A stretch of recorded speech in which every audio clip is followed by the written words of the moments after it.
Hola, ¿qué tal amigos de las redes sociales de este grupo parlamentario del Partido del Trabajo? Sean ustedes bienvenidos a este programa de Ruta Legislativa PT. Esta noche vamos a platicar con dos personas que están involucradas, dos de muchas, pero que vienen representando a esta comunidad que se esforzó muchísimo por brindar la herramienta necesaria para la construcción de esta reforma educativa que plantea el grupo parlamentario del Partido del Trabajo en el Congreso de la Unión. Me refiero al maestro Julián González Villarreal y también a la doctora Angélica Rivadeneira Villarreal, quienes forman parte, ya nos explicarán cada uno de ellos, de este gran trabajo que se realizó para que esta reforma educativa sea distinta a todas estas propuestas que si usted tiene oportunidad de leer o que pudo haber ya tenido contacto con alguna de ellas, usted a medida que vaya avanzando este programa se va a dar cuenta de que efectivamente es distinta gracias al trabajo también de valiosas personas que están comprometidas con la educación. ¿Cómo está? Buenas noches. Hola, buenas noches. Buenas noches. Buenas noches. Pues doctora, usted forma parte del grupo deliberativo de la educación por la Cuarta Transformación y estuvo relacionada directamente en los trabajos de cómo se desarrolló a nivel nacional pues ahora sí que todo el método con el que utilizaron para construir también esta reforma. ¿Qué fue lo que pasó? ¿Cómo fue? Bueno, pues muchas gracias por la invitación. Muy contenta de compartir con ustedes algunos aspectos de nuestro trabajo, lo cual hacemos pues con mucho gusto y muy comprometidos. Iniciar por platicarte lo que es el Grupo Deliberativo Educación para la Cuarta Transformación. Nosotros somos un conglomerado de especialistas, académicos, investigadores, padres de familia, docentes, estudiantes, todos nosotros comprometidos con la educación y preocupados esencialmente por el rumbo que habían tomado las cosas a partir de las reformas neoliberales y las consecuencias nefastas sobre los estudiantes, sobre los docentes y todos los trabajadores de la educación. Y encontramos, para nosotros fue también grato y sorprendente encontrar un grupo parlamentario como el Partido del Trabajo que estaba también en el mismo ánimo de hacer de la educación su eje rector de trabajo, su línea fundamental de acción legislativa. Entonces encontramos esos aspectos comunes y empezamos a trabajar. Pero no se planteó desde el inicio que fuera de la misma manera. Nosotros asesorando a los legisladores desde el escritorio, desde el trabajo de gabinete, sino por el contrario, retomar a partir de un proceso colaborativo y deliberativo con la ciudadanía, con la población, con los estudiantes, con todas las personas, sus principales inquietudes, sus experiencias, propuestas, y entonces se inicia los foros temáticos de consulta que se llevaron a cabo a nivel nacional.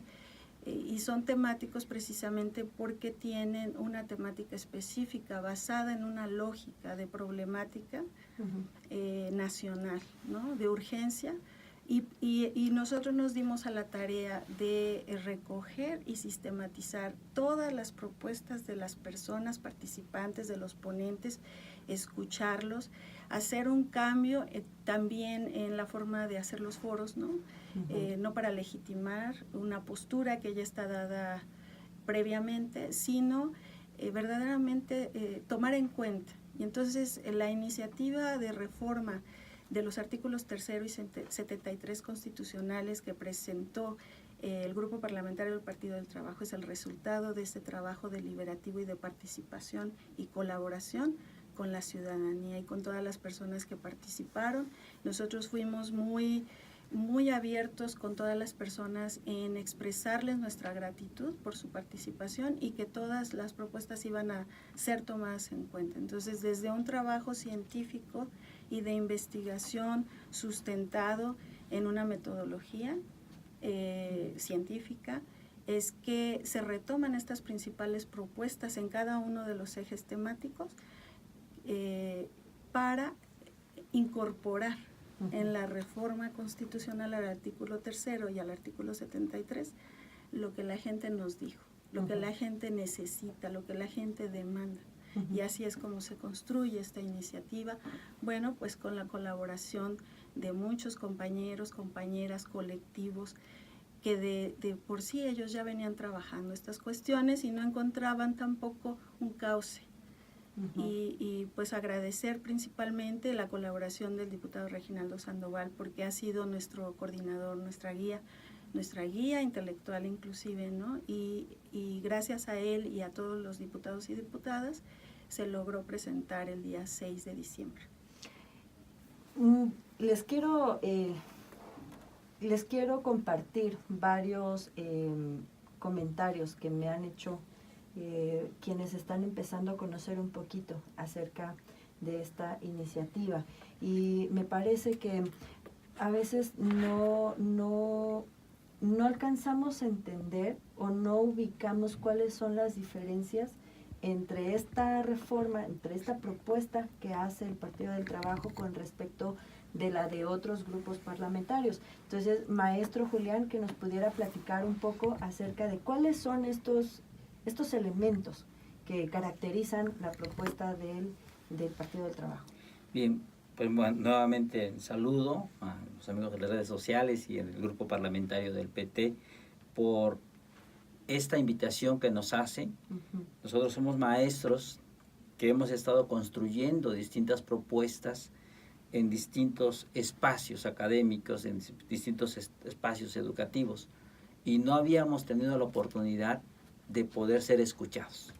Hablamos de una historia que se construye desde los salones de clase, de prácticas educativas sistematizadas, fundamentadas, y gracias al diputado Reginaldo Sandoval, coordinador de la fracción parlamentaria, en el caso muy particular nuestro en Oaxaca, con la diputada Margarita García, hicimos un primer foro a nivel local en donde tuvimos la participación de varios especialistas que han trabajado sobre comunalidad, sobre la educación crítica, sobre la pedagogía, sobre estos temas educativos que de repente no aparecen en un escenario nacional, en un modelo educativo de alguna manera construido desde el escritorio. Cuando se da la convocatoria para poder participar en la construcción de una reforma al artículo 3, nosotros decidimos participar y empezamos a revisar después todas las participaciones, porque esta reforma se nutre de todas las ponencias que fueron enviadas al grupo deliberativo y se empieza a hacer esa sistematización. No hay nada que no aparezca en ese artículo 3 que no sea resultado de estos aportes que hicieron los maestros en los foros temáticos. Es una diferencia fundamental. Y utilizo mucho la palabra fundamental porque parte precisamente en esta iniciativa que tiene la fracción parlamentaria del PT, ponen el debate nacional, ponen el debate parlamentario, ponen el debate de estudiosos incluso de la jurisprudencia que nosotros planteamos, de la educación como un derecho humano fundamental, a diferencia de solo un derecho humano. Si nosotros lo dejamos como se escucha, sin la categoría de fundamental, estamos nosotros diciendo que el Estado puede enunciar el derecho a la educación, pero no lo puede garantizar ni tiene una obligatoriedad. A partir de que nosotros decimos que la educación se convierte en un derecho humano fundamental, el Estado tiene una obligatoriedad para garantizar la educación desde el nivel inicial, preescolar, primaria, secundaria, hasta el nivel universitario. O sea, no es solamente de que, bueno, yo velaré por una educación. No se trata de velar, se trata de que el Estado asuma una responsabilidad. Esa es una diferencia fundamental entre otras iniciativas y la iniciativa del grupo parlamentario del PT. La educación como derecho humano fundamental. Segundo, si nosotros estamos planteando que esto debe garantizarlo la Constitución, no es privativo de un sector de la sociedad, sino tiene que ser incluyente. Y estamos hablando desde la educación inicial, para otorgarle a los niños esa categoría de sujetos de derecho social. Si nosotros dejamos a los niños únicamente en instituciones como son las guarderías, las estancias, y no los consideramos como un derecho fundamental de los niños para recibir educación inicial que les permita una estimulación temprana para poder adquirir los conocimientos en un futuro, en otros niveles educativos, los estamos privando de ese derecho para poder desarrollar capacidades, habilidades que deben estar sujetos dentro de un sistema educativo nacional. Entonces, considerar a la educación inicial como parte de la iniciativa es otra diferencia. Uh-huh. El otorgarle garantías o principios de dialogicidad, comunalidad, una educación descolonizadora, ¿qué estamos planteando? Si nosotros no vemos a la educación como un elemento fundamental para la cuarta transformación, seguiríamos en la misma tónica del Estado que obedece a políticas internacionales, pero que no voltea los ojos a sus pueblos originarios. Y lo dejamos solamente en un discurso. Entonces, cuando decimos una educación con principio dialógico, es que vamos a dialogar entre nosotros, entre las comunidades, entre los maestros, que sean partícipes en la construcción de sus procesos de conocimiento. De repente se niega que los saberes comunitarios son fundamentales en un proceso de desarrollo integral. Y cuando la Constitución no reconoce esta educación que se da en las comunidades, está prácticamente excluyendo a muchísimas comunidades, muchísimos procesos educativos, porque nos meten a un modelo educativo neoliberal donde lo que priva es la individualización, la competitividad y tratando de buscar un mercado en donde vender la mano de obra.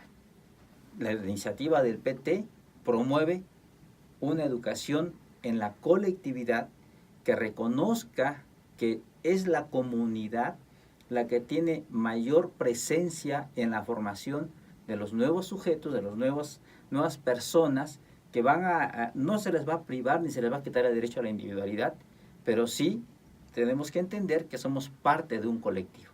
Uh-huh. Otra situación que es importante, en un estudio de análisis a través de los procesos históricos, los maestros hemos sido víctimas de una política educativa neoliberal. Uh-huh. Y quitaron al artículo 3 la esencia pedagógica, la esencia educativa, y la convirtieron en un artículo punitivo, como se conoce en la generalidad. En un artículo que dejó de ser la premisa fundamental para la formación, la educación de los ciudadanos mexicanos, en un artículo de exclusión cuando pone una categoría como es la de calidad. Cuando está poniendo como una premisa constitucional a través de una educación excluyente. Entonces hay una contradicción incluso con el artículo 1 de la Constitución. Y hay una contradicción con una demanda histórica laboral. Uh-huh. Pero eso lo vamos a dejar para otro momento porque eso corresponde la demanda. El artículo 3, otra diferencia entre la iniciativa del grupo parlamentario del PT en el artículo 3 es que agrega un transitorio, y ese transitorio se va para que los maestros dejen de pertenecer a una ley que los excluye del 123 constitucional. Entonces la iniciativa del PT regresa al magisterio, a los trabajadores de la educación, al 123 constitucional. Uh-huh. Por eso es necesario que todos los compañeros trabajadores de la educación a nivel nacional, todos los padres de familia, todos los estudiantes, incluso de otros niveles educativos, interesados en la temática, consulten la ley, revisen la ley, participen en esta iniciativa que es ciudadana en la vía de los hechos, porque fue construida a través de estos aportes de la ciudadanía, y la comparen con las otras iniciativas y se van a dar cuenta que la iniciativa del artículo 3 de educación de la fracción parlamentaria del PT es de avanzada, porque está construida incluso con análisis comparativos de constituciones de otros países. Hicimos un estudio comparativo también de los países que tanto habla las organizaciones internacionales, que ocupan los primeros lugares, con países que tienen sistemas parlamentarios. Hicimos un estudio comparativo de todo un análisis muy profundo, y decimos, la iniciativa que tiene el PT en el artículo 3 es completamente de avanzada, y se pone en el debate. Y hemos recibido varias opiniones de especialistas en donde nos mencionan que es cierto, no es una iniciativa que esté sesgada, que esté excluyente, que no escuche a los demás. Por el contrario, es una iniciativa en donde todas las fracciones parlamentarias pueden encontrarse, pueden sumarse para crear un consenso, porque está planteando no un modelo educativo excluyente, sino está planteando un sistema educativo para la República Mexicana en donde todos somos partícipes. Interesante lo que dice el maestro, porque estamos hablando de que el trabajo que se realizó a través de estos foros, y bueno, además de varios métodos que tuvieron para hacerse llegar de las necesidades y sí, sugerencias que hizo llegar la población, arrojaron ciertos indicadores que fueron contemplados para la construcción de esta reforma de avanzada, como lo dice atinadamente el maestro. ¿Qué fueron esos resultados, Angélica? Sí, a mí me gustaría solo complementar la parte que ha expuesto excelentemente el maestro, que pues sin lugar a dudas nos ha estado colaborando él y los colectivos todo el tiempo. Únicamente mencionar un eje distintivo, y creo que es el más importante, que es la noción de dignidad humana. No es calidad humana, no es calidad, es dignidad. Dignidad humana, que inclusive sería muy prudente que todos empezáramos a hablar de educación digna y no educación de calidad. Bueno, algo que se escuchó en todos los foros, tanto a nivel inicial, especial, normales, educación superior, fue ese clamor por el respeto a la dignidad de las personas, por el respeto a la diversidad sociocultural y lingüística de nuestro país, por el respeto a la dignidad de todas esas personas que tienen necesidades educativas especiales, ¿no? Porque en el antiguo texto constitucional, reformado en el 2013, se hace una falsa, perversa homogeneización. Entonces, esa falsa universalidad que dice, bueno, todos tienen derechos, pero no establecen que existen diferencias significativas que tienen que ser tomadas en cuenta. Cuando entramos a un modelo, como es llamado, un modelo educativo nacional, que no toma en cuenta estas necesidades especiales o particularidades o contextualización, estamos violentando no solo la dignidad humana, sino los derechos humanos. Entonces, la intención de incluir el principio de dignidad humana es hoy en día en los textos constitucionales más importantes del mundo, lo más avanzado que existe en cuanto a protección internacional de los derechos humanos, está plasmado en los tratados internacionales.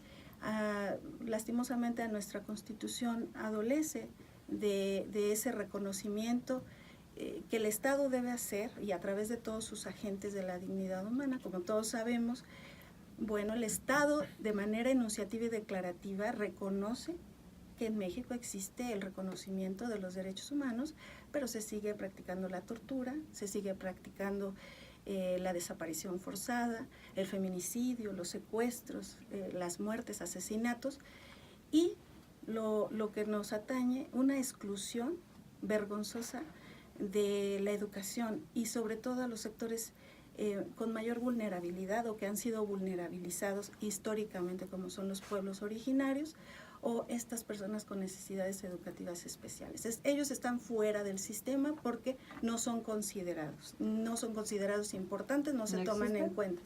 O sea, pareciera que no existieran. No existen y no existen en sí para el sistema. Entonces era necesario plantear esta noción de dignidad humana que establece que los poderes públicos están vinculados a esta protección de la dignidad humana y no al revés. No es el Estado el que otorga la dignidad humana por condescendencia o porque esté dando prestaciones ni un servicio. Hemos sido claros, y el grupo parlamentario también, en que la educación es un servicio, es la más alta función del Estado y debe catalogarse así precisamente frente a la Cuarta Transformación. Solo a través de la educación va a ser posible salir de las enormes brechas de desigualdad que han destruido este país, de la exclusión, de la marginación, y vamos a poder transitar hacia un país mejor en donde todo mundo tenga el respeto de sus derechos humanos, donde pueda ejercer sus libertades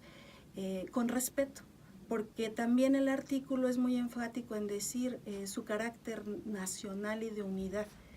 No por estar hablando de la necesidad de respeto a la diversidad sociocultural y lingüística se habla de una balcanización, al contrario, eso es lo que va a dar la unidad nacional, el respeto a la patria, el respeto a la nación, que también nos hace falta porque hemos estado mimetizando modelos educativos que no están de acuerdo con nuestro país y nuestra historia, quiénes somos, a dónde vamos y qué es lo que queremos. Esa es fundamentalmente la propuesta principal.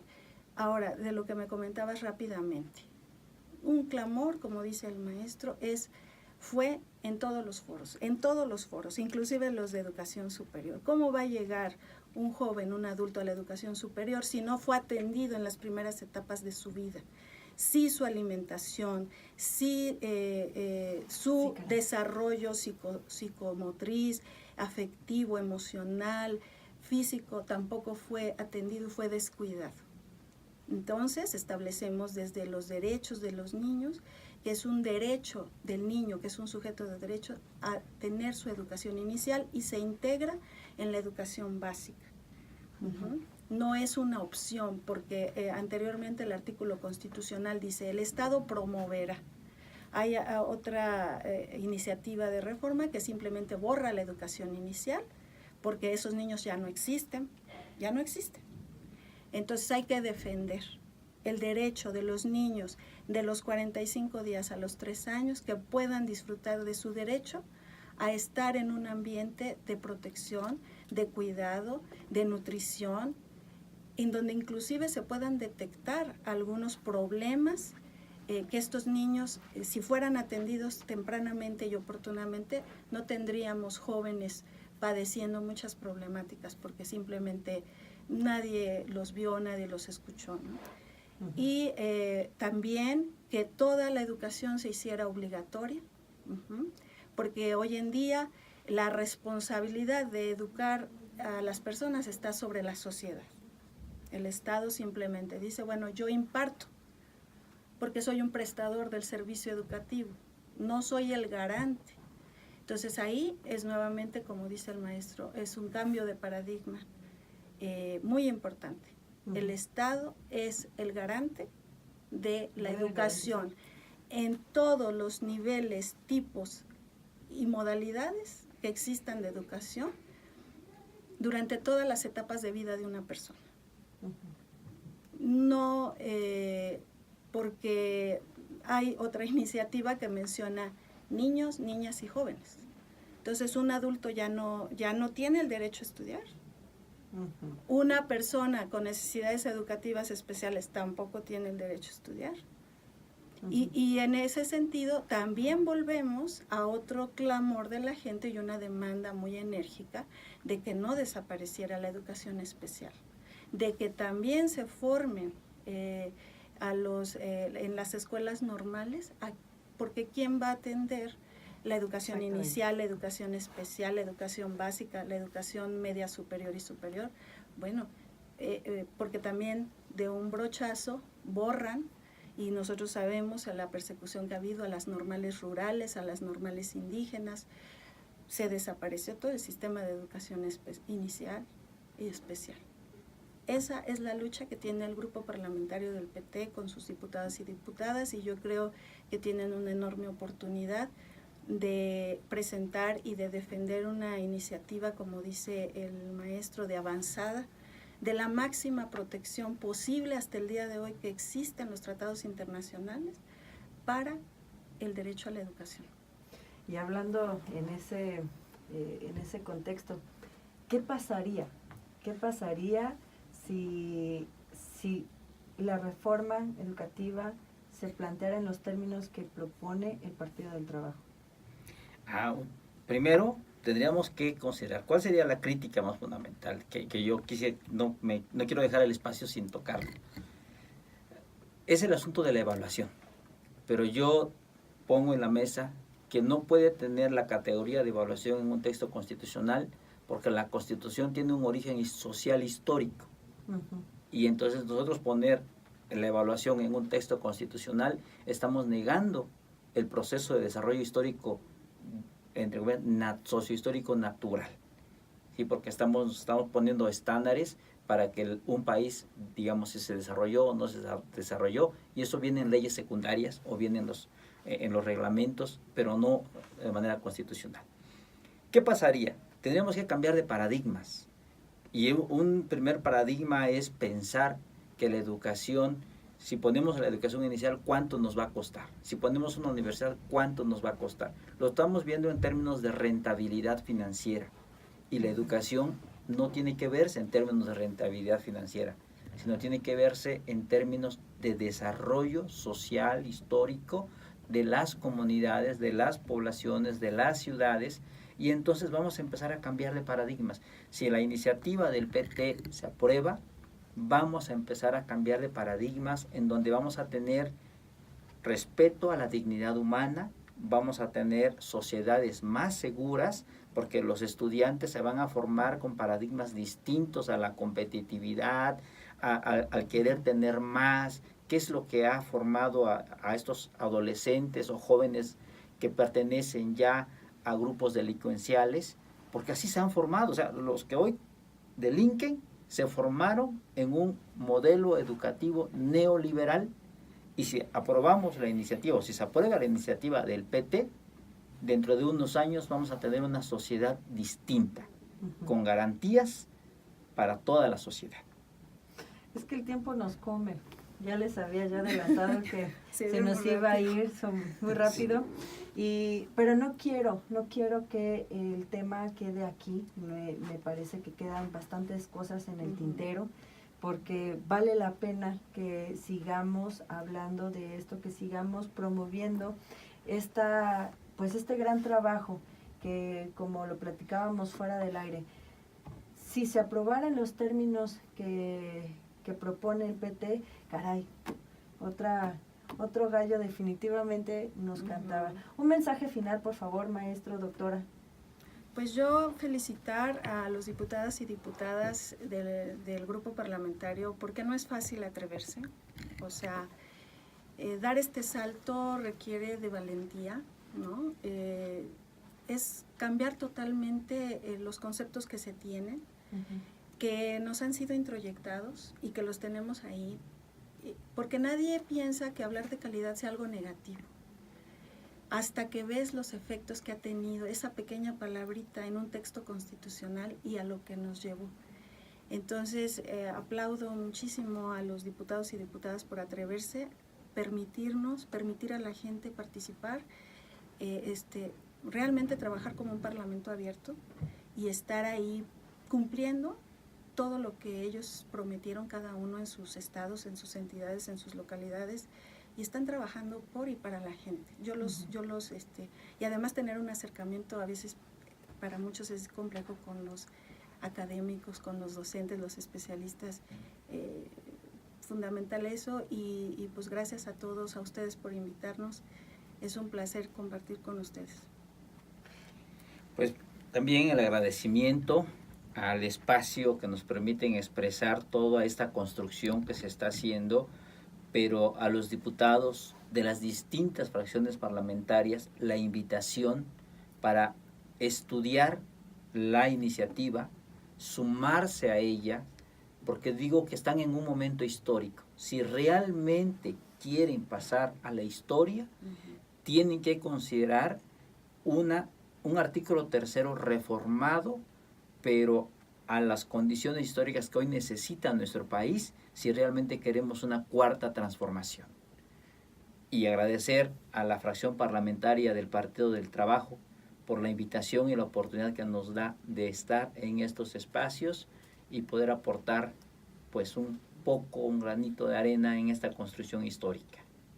No vale la pena, saben que ustedes aquí tienen los brazos abiertos, las puertas abiertas, y seguros de que cuando se trata de construir, con su granito, con nuestro granito, se pueden hacer cosas verdaderamente fundamentales. Sí. Así es. Muchísimas gracias.